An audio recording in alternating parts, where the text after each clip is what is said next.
Episode 2 is all about Zion National Park. I'm wearing my Zion National Park t-shirt to represent my trip there. And yes, it's pronounced Zion, not Zion. We'll go over its history, all the amazing adventures inside the park, and my suggestions for constructing your best itinerary. Zion is definitely one of your high adventure national parks, so pay attention or die. Zion is renowned for its breathtaking sandstone cliffs and challenging trails, making it a prime destination for adventure seekers. Carved by the Virgin River over millions of years, the park is visually iconic and frequently featured in photographs, especially the famous Angel's Landing. It's great for adults and families with teenagers who love adventure and can do some longer hikes. Nomadic Native American groups started frequenting that area about 7,000 years ago. They called it Mokuntaweep, meaning straight canyon. You can still see some of their petroglyphs and pictographs today. Then the Mormons settled in the area in the late 1800s. They called it Zion, which is ancient Hebrew for sanctuary or refuge. The national park we know today began originally as 15,200 acres of Makuntaweep National Monument, dedicated in 1909 to protect the canyon. Then 76,800 acres were renamed Zion National Monument in 1918, and it became the first of Utah's 5 national parks in 1919. Today, Zion has more than 100 miles of trails that cater to various skill levels, yet the park itself is fairly small at 146,000 acres. For comparison, Yellowstone is 15 times that size at 2.2 million acres. Zion was the third most visited national park in the United States in 2023 with 4.6 million visitors, just behind the Grand Canyon. Park elevations range from 3,700 feet in Coal Pits Wash to 8,700 feet at Horse Mountain Ranch. Now, that may seem high, yet if you go to Bryce Canyon nearby, its range is 6,600 to 9,100 feet. I did Bryce Canyon after Zion to help acclimate me to the altitude. Definitely check weather when you're visiting Zion National Park or any park out west, really. Flash floods are a thing there and they could be deadly. The heat, though dry, can also get you. Since Zion's rise in popularity since COVID, it can be very crowded at times. 70% of visitors go between April and September. I'd suggest a September or October visit to minimize traffic while still enjoying nice weather. If you go in March, you may experience some snow on the higher elevation trails, and the Narrows may be too cold to enjoy. Definitely avoid weekends and holidays if you prefer fewer crowds and lines. I got there just after 4th of July weekend, and it wasn't bad because I was there Tuesday through Thursday, and I was in the park by 9 a.m. each morning and still found parking at the visitor center. Yet, just FYI, July and August are super hot during the day.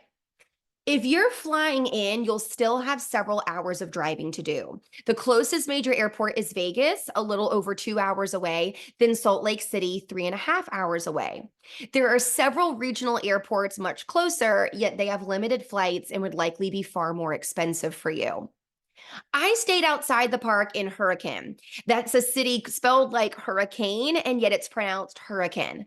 The Willow Wind RV Park is about 30 minutes outside Zion, and it was one of the nicer RV parks that we stayed at during our 2-month road trip last summer.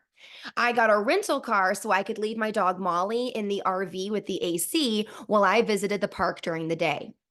Just outside the main south entrance to the park is a town called Springdale. There are lots of places to shop and eat and stay, whether that's a hotel or in an RV like me. Next time I go, I'll probably stay there. There's buses that run from several stops in the town into the park. The shuttle itself is free, though the park entrance fee is currently $35 a vehicle or $20 per person. So to take the shuttle from Springdale into the park, show your national park pass or pay the daily fee to hop on. Another great place to stay when visiting is Zion Lodge inside the park, halfway up the scenic drive. There are 75 rooms in the main building and 40 cabins. It also has a restaurant, a shop, and a cafe. It'll run you $169 to $308 per night right now at the lodge, and just over that for a whole cabin. There are also 3 campgrounds in the park. Lava Point, which is small and has no electric hookups or running water. The South Campground, which is large and has flush toilets and potable water stations and a dump station for RVs. And Watchman Campground, which is large, it has flush toilets and potable water stations, and some sites have electric hookups. Most people don't know that Zion has 3 different sections, so let's break those down. The biggest and most visited section is Zion Canyon, entered through the main south entrance through the town of Springdale. The 2 roads are north to south Zion Canyon Scenic Drive and the east to west Zion Mount Carmel Highway. From mid-March to early November, cars are not permitted on Zion Canyon Scenic Drive. You must take the park shuttle. I visited during the week and I always got to the park by 9 a.m., so I never waited in line to board a shuttle, though I've heard the lines can be really long on busy days. The shuttle starts running by 7 a.m. with 6 a.m. start times during the peak summer months, and the last shuttle back down to the visitor center leaves stop 9 at 7:15 or 8:15 during busy season. There are 9 stops along the scenic drive, including the visitor center. One of the trails you can access from the visitor center is the Watchman Trail. It's 3.3 miles long and an easy 368-foot elevation gain, walking through cottonwoods and next to a spring. Shuttle stops 2 and 3 are only available going back down the canyon towards the visitor center. Stop 2 is the Zion Human History Museum, where you can learn about the people native to that area. One of the park's popular trails is the Parouse Trail, which is the only one that allows bikes and dogs. This trail stretches from the visitor center to stop 3. It's mostly flat and paved along the river and really beautiful at sunset. And I do recommend sunset since there's very little shade along the 3.5-mile round trip. If you don't feel like walking the whole way, you can certainly hop on the shuttle at stops 2 or 3 and return to the visitor center. The first shuttle stop going up canyon is number 4, the Court of the Patriarchs. There's a viewpoint overlooking the 5 mountain peaks that make up the Court of the Patriarchs.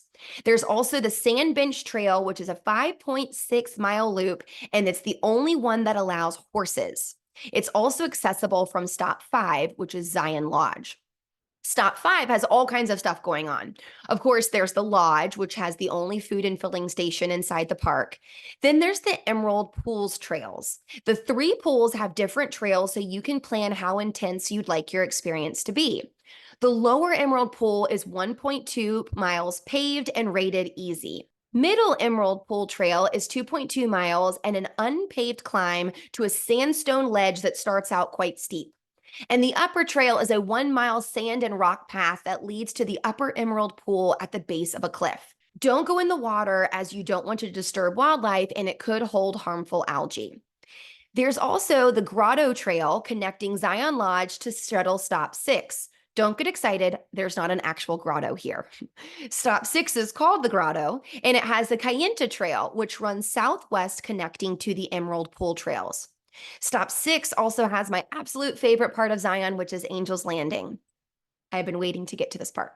To get to Angel's Landing, you start out on the West Rim Trail. It's an awesome 2.1-mile hike to Scouts Lookout.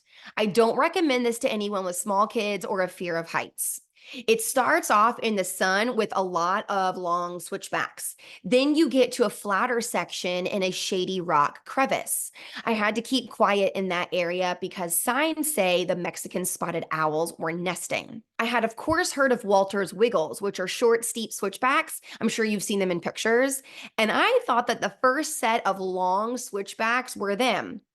I was wrong.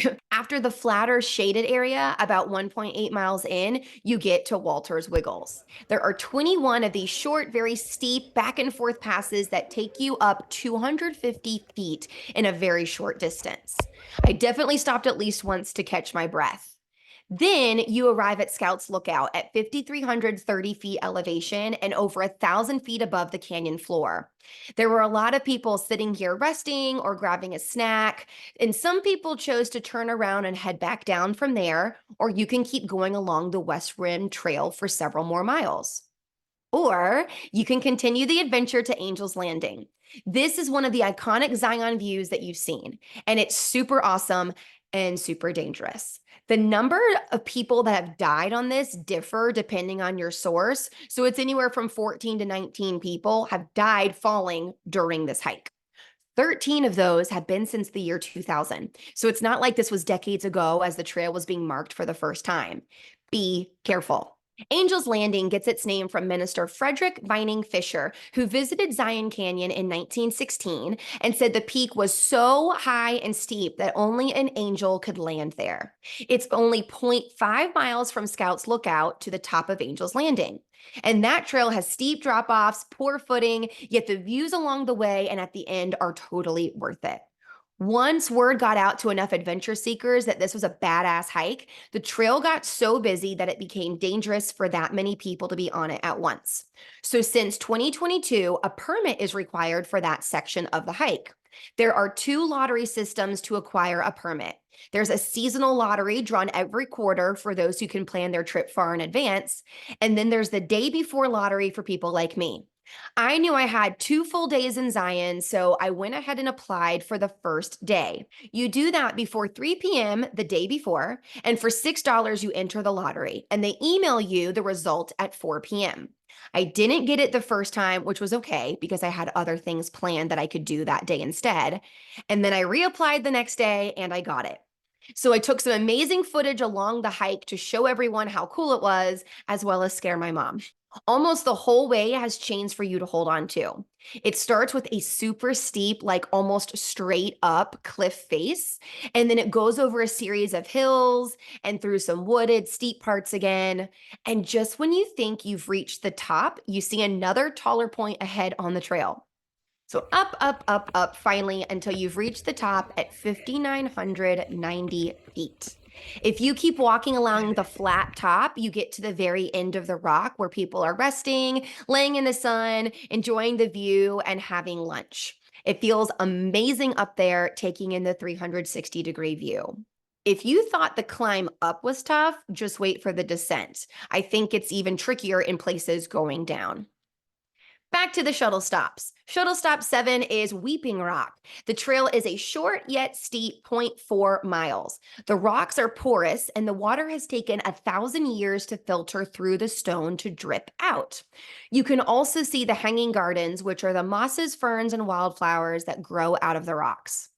In the past, you would have been able to hike Observation Trail. It's an 8 mile and a 2,148-foot elevation gain. It got wiped out by a landslide in the southern main part and it's indefinitely closed. Yet you can still get to the top observation point with a flat trail from the east side of the park that we'll talk about in a little bit. It's so high that it looks down at Angel's Landing. Shuttle Stop 8 is Big Bend, which is another stop only serviced by the shuttle going down canyon. It has great views of the Horseshoe Lake Bend in the Virgin River along with Angel's Landing, and you can see condors, peregrine falcons, and raptors. If you ride all the way to the end, at stop 9 is the Temple of Sinawava, which is a naturally formed rock amphitheater. There you can do the Riverside Walk and turn around, or keep going through the famous Narrows. The first mile along the river is beautiful and cooler, and then you get to the Virgin River. Some people just picnic there or play in the river. However, if you keep walking through the river, you can hike an additional 4 miles north in the Narrows, which is literally walking through the Virgin River in a slot canyon with massive cliffs. Sometimes in the spring, the water levels from the melting ice is so high that it's closed. I went in July and the water was lower, yet still kind of chilly. It got up to my chest once, but the water level was usually between my ankles and knees. This area is prone to flash flooding when it rains, so please be sure to check the weather before you go. Like, seriously, there have been at least 10 deaths due to flash floods in the Narrows in the last decade. The water pressure can get so intense that it will actually move the rocks inside the canyon, so the landscape will change a little year to year. The water is really clear and quite chilly, and most of the 4 mile one way is through the river, and the rocks can be very slippery. You can rent poles, neoprene socks, watertight shoes, bibs, etc. And I didn't. I just brought dry shoes and socks with me, hiked in some the first mile, and then changed into tennis shoes with good grip for walking on the rocks. I recommend the Narrows in the fall where it's warmer water and it's not as high. In September, kids are back in school and it's not as crowded. Wink, wink. 3 miles in, you come to this place called Wall Street. The cliffs get really close in and it feels much cooler because it's not as much sun. When you're hiking from the Temple of Sinawava up, you can go however far you want to, up to 5 miles. I went about 3.5 miles up, so a 7 mile round trip, and it was an awesome experience. Took several hours. To hike the full 16-mile Narrows and camp, you must get a permit and you start at the top on the east side. You arrange your own transportation to begin at Chamberlain's Ranch and begin south from there.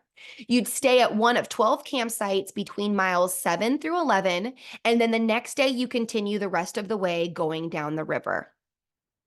Now, on the east side at Shuttle Stop 3 is the Zion Mount Carmel Highway. It features a 1.1-mile tunnel to the top of a canyon.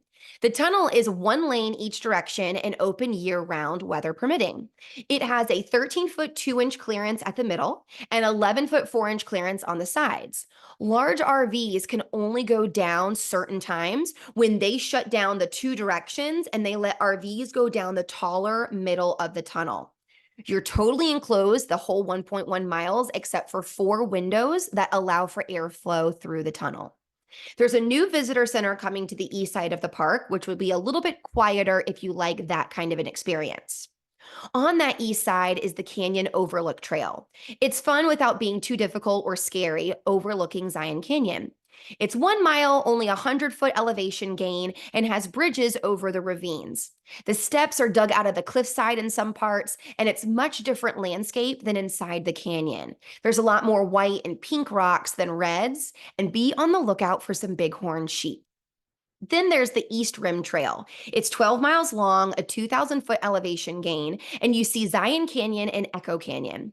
This is the best in the spring and fall as it gets very hot and very dry on the trail in the summer. Also on the east side is the Checkerboard Mesa, which is a cool rock formation. The trail is challenging 8-mile round trip with an 1,800-foot elevation gain. Now, that's all the first part of Zion National Park. The second section of the park is Kolob Terrace Wilderness. It's very remote and has no water stations and only 2 vault toilets. There's Lava Point Overlook and 5 backcountry hiking trails ranging anywhere from 4.2 to 19 miles long. This is a much less visited area of the park if you're looking for something more peaceful. It's also home to the famous subway, named for the way the river cut the rocks. There are 2 ways to visit the subway. You can either hike or rappel. Either way requires a permit. The hike is bottom up 9 miles round trip through the river, down waterfalls, and scrambling over boulders. Rappelling or canyoneering is top down, 9.5 miles that requires 60-foot of rope and swimming through pools of water. The third section of Zion National Park is Kolob Canyons in the northwest corner of the park. You got to drive 1.5 hours outside the park up Highway 15.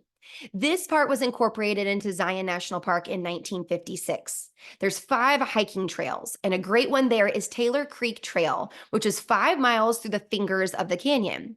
And if you're down for something more strenuous, there's Laverkin Creek Trail that takes you to Kolob Arch, which is the 2nd largest arch in the world. It's 14 miles round trip and an elevation gain of just over 1,000 feet. So there you have it, Zion National Park, one of my favorite national parks and the 3rd most visited in the US. Don't forget to hit subscribe so that you can follow along and dream big for your journeys on the Great Escape. See you next time, adventurers.